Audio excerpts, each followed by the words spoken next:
और ये आगे 10 वर्ष के बाद में तुम समाज में सब चतुर्वेदियाँ कहने के कोई भागीदार नहीं होगे। ये आखिरी मेरा आपके लिए संदेशा है। समझना है तो समझ जाओ, नहीं तो समय जो कलयुग का है सबको एकाकार हो जाए। मित्रों, जय श्री कृष्ण, जय गोपाल। आप सभी को मकर संक्रांति के इस पावन पर्व की हार्दिक शुभकामनाएं। मैं आज आप सभी के सन्मुख जागरण परिवार के एक प्रतिनिधि के तौर पर जागरण परिवार की बात रखने हेतु प्रस्तुत हुआ हूँ।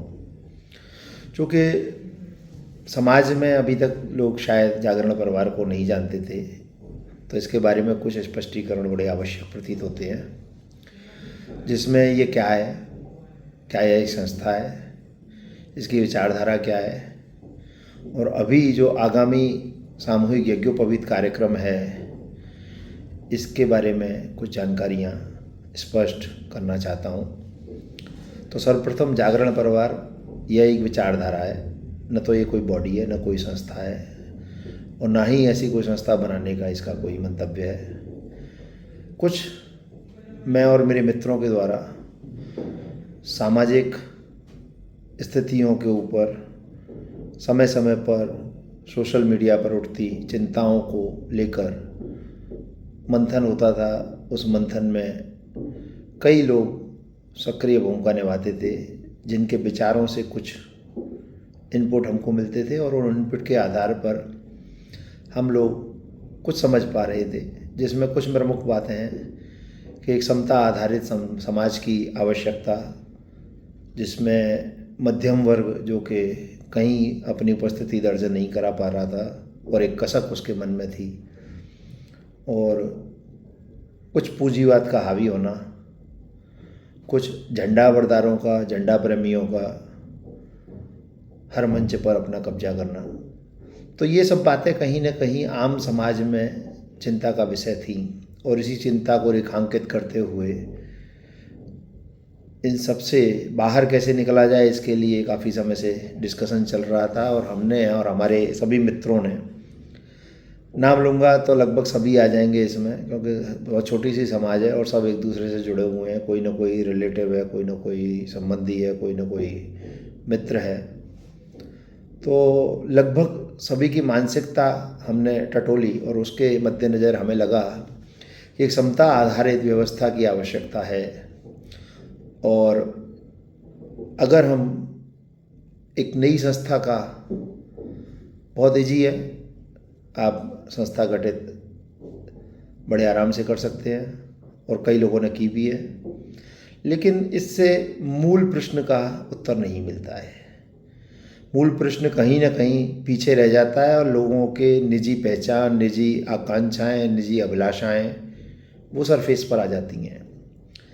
तो कैसे इस समस्या को एड्रेस किया जाए, और कैसे बिना किसी नाम को आगे बढ़ाए, बिना किसी पर्टिकुलर संस्था को आगे बढ़ाए, कैसे इस सामाजिक संगठन को एकीकृत किया जाए, और कैसे स्थापित संस्थाओं को मजबूत किया जाए, कहीं ना कहीं उन्हें उद्देश्य दिया जाए। तो इस सब कड़ी में काफ़ी मंथन के बाद हम लोगों ने विचार किया कि बढ़ती हुई बेलगाम महंगाई में आज सामाजिक कार्यक्रम लोगों की पूरी जमा पूंजी को खा जाते हैं, और बच्चों के भविष्य के लिए जो पैसा निवेश होना चाहिए वह कहीं ना कहीं ये बेकार की मार्केटिंग की टैक्टिक्स में फंसकर समाज का लीकेज हो जाता है। जिनके पास पैसा है वो ऑब्वियसली उन्हें उपयोग करना चाहिए, लेकिन मध्यम वर्ग में, चूँकि मैं भी मध्यम वर्ग से हूँ, ये एक समस्या है कि हमारी प्राथमिकताएं, हम आजीवन तरह तरह के कॉम्प्रोमाइज़ करके पैसा इकट्ठे करते हैं, और केवल वो पंच बनाई दे गए और खिपड़ा दे गए हाथ वाली कहावत के चक्कर में अपनी एक अच्छी जमा पूंजी को हम एक वाह के चक्कर में खाली कर देते हैं। और बच्चे जिनके लिए एक सुनहरा भविष्य इंतज़ार कर रहा होता है, वो उसमें कहीं ना कहीं पीछे रह जाते हैं, और उनको कई कॉम्प्रोमाइज़ करने पड़ते हैं। हमने नोट किया कि समाज में प्रतिभाओं का एक अपार भंडार है जिसको कि हम अच्छी तरह से जिसका दोहन नहीं कर पा रहे, और बालकों के लिए उनकी प्राथमिकताएं, उनका भविष्य होना चाहिए, उनकी शिक्षा होनी चाहिए, उसकी बजाय हम उनके जनेऊ में, उनकी शादी में और उनके देन लेन में फंस कर रह गए हैं। तो इस सब को एड्रेस करते हुए हमने विचार किया कि एक प्रयास शुरू करते हैं, और इस प्रयास में कोई नाम आगे नहीं रहेगा, कोई चेहरा आगे नहीं रहेगा, कोई संस्था नहीं रहेगी, किसी पूंजीपति को इसमें कोई स्थान तो सबका होना है, सबका समाज है, सबको साथ लेकर चलना है। लेकिन हमारा निवेदन यह था कि पूंजी जो कि नाम के लिए खर्च होती है वह लोगों के बच्चों के भविष्य के लिए खर्च हो और सही उद्देश्य के लिए खर्च हो। जिनके पास पैसा है, समाज को उनकी आवश्यकता है, समाज को उनके सहयोग की घोर आवश्यकता है, लेकिन उनके लिए बड़े उद्देश्यों के लिए हमको वो पैसा उद्देश्य के लिए उपयोग करना चाहिए, जिसमें शिक्षा है, जिसमें स्वास्थ्य है, जिसमें बेसिक इंफ्रास्ट्रक्चर है। मैं देखता हूँ कि एक अप्सरा पहले साल का कितना पैसा समाज से ले जाती है, जिसमें कि एक यूरिनल नहीं है। अगर हमारी महिला को किसी को वहाँ पर अगर एक बायो ब्रेक लेना है तो वो नहीं ले सकती। तो हमारा दोहन किया जा रहा है, हमारे समाज के पैसे का दोहन किया जा रहा है। ये सारी चिंताएं हैं, लेकिन एक बार में एक व्यक्ति या एक व्यक्तियों का समूह इसको एड्रेस नहीं कर सकता। यह सामूहिक संगठन से ही संभव है। तो इस सामूहिक संगठन को एकत्र करने के लिए हमने एक प्रयास किया, जिसमें हमने अखाड़ों में जिसमें चौकी अखाड़ा, जिसमें लक्ष्मणगढ़, जिसमें गिरधरवाली और जिसमें आधुनिक अखाड़ा है हमारे गप्पी भाई साहब का, उसको, और अन्य मित्रों के समूह को जिसमें हमारे मित्र हैं कई, उन सबको जोड़कर एक प्रयास किया जिसका कि समाज ने बहुत ही सकारात्मक प्रतिसाद दिया। और आज यह कार्यक्रम लगभग स्थापित हो चुका है और अपने पूर्णता के लिए आप सबके सहयोग का इंतज़ार कर रहा है। इस कार्यक्रम से समाज की सारी बुराइयां निकल जाएंगी ऐसा मैं कोई आश्वासन नहीं देता, लेकिन शुरुआत तो करें। तो शुरुआत करने के लिए वो कहते हैं ना, गाड़ी रुकी खड़ी हो और उसका अगर स्टार्ट हो जाए तो वो अपने गंतव्य तक पहुंचने की संभावनाएं बढ़ जाती हैं। तो ये गाड़ी स्टार्ट हो रही है और इसमें आप सबका सहयोग वांछनीय है। इसमें स्पष्ट करना चाहूँगा कि कुछ लोगों की, जैसा कि होता है नेचुरली, 90% लोग अगर किसी चीज़ से सहमत है, 10% का सहमत होना नेचुरल है। हम इसको बिल्कुल अननेचुरल नहीं मानते या अप्राकृतिक नहीं मानते। तो इस सब के लिए हमको उनको भी सहमत करने का प्रयास करना है, शायद इस बार नहीं, अगले कार्यक्रम में। और मैं ये गारंटी नहीं देता कि जागरण परवारी इस कार्यक्रम का अगला अंक लेकर आएगा, क्योंकि यह सफलता पर निर्भर करेगा कि हम और आप चाहते हैं कि नहीं चाहते हैं। तो पहले जो कार्यक्रम हाथ में है उसकी बात करते हैं, और निश्चित ही इस कार्यक्रम के बाद एक सीरीज ऑफ प्रोग्राम्स हमको देखने को मिलेंगे, ऐसा मेरा एक आंकलन है और यह भविष्य के गर्त में है। मैं वर्तमान में फ़िलहाल इसी कार्यक्रम की बात करूंगा। संस्कारों की ओर हमारा रुझान बरकरार हो, बालकों को उत्साह हो, उत्साह के साथ एक अच्छे कार्यक्रम में उनका यह संस्कार होता है तो नेचुरली उनको आकर्षण रहता है कि मुझे इसको अच्छे से पालन करना है, और समाज में जुड़ाव की भावना हो। हमको बहुत अपार जन समर्थन मिल रहा है। मैं इनको बयान करने में बिल्कुल असमर्थ हूँ जिस प्रकार का समर्थन मिला है और जिस प्रकार का उत्साह लोगों में है। और इसमें मैं सर्वप्रथम आदरणीय गुरुजी पुरुषोत्तम जी बाबा का मतलब चरण स्पर्श करते हुए स्मरण अवश्य करना चाहूँगा, जिनका कि एक ये चमत्कार ही है। उन्होंने मेरे को पुस्तिका दिखाई थी जो कि हमने सोशल मीडिया पर शेयर भी की है, कि एक कार्यक्रम उन्होंने निर्धारित किया था, लेकिन उनको ये पता नहीं था कि ये कैसे करना है। उनका जन जागृति करके सामूहिक यज्ञोपवीत करना है, उनके उद्देश्यों में था, पत्रिका में था। लेकिन वह अचानक ही हम लोग वहाँ पहुँचे और उन्होंने कहा कि हम तो सोच रहे थे कैसे करना है और आप आ गए। और इस सब के बीच उनका ऑडियो जो कि अंतिम ऑडियो था, समाज के नाम अंतिम संदेश था, उसमें उन्होंने अपने मन के उद्गार बड़े स्पष्ट रूप से रखे, जो कि पटल पर अब भी घूम रहे हैं। तुम ये सब में घुमाए दोगे? हाँ घुमाएंगे, घुमाएंगे, सब में घुमाएंगे। आज स्पष्ट कह रहा हूं, मैं समाज के विषय में नहीं बोलता, परंतु ये धर्म रक्षा की है। वैसे सभी ने लिखा है, नहे वेदा कलौ युगे, कलयुग में वेदों की चर्चा नहीं है, परंतु हमारे जो कि इस वर्तमान समय में जिनकी बात को लेकर के मानते हैं, मानस में तुलसीदास जी ने स्पष्ट कहा है कि किसका सोच करें दुनिया में। अरे सोच तो उसका करो, सोचिए विप्र जो वेद विहीना, जो वेद से विहीन है, उन ब्राह्मणों का सोच करो जो अपने पद से भ्रष्ट हो रहे हैं।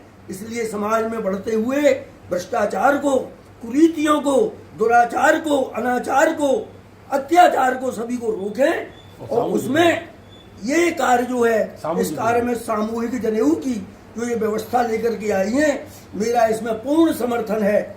ऐसा कार्यक्रम में उनके चाहे भले ही कोई परिस्थिति हो, उसमें खड़े होकर के समाज के लोगों को वो भी अपनी समाज के भीतर ही करना चाहिए।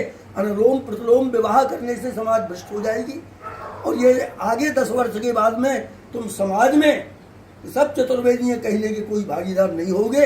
ये आखिरी मेरा आपके लिए संदेशा है। समरना है तो समर जाओ, नहीं तो समय जो कलयुग का है सबको एकाकार हो जाए। बोल गोपाल जी महाराज की जय। और हमारे पास एक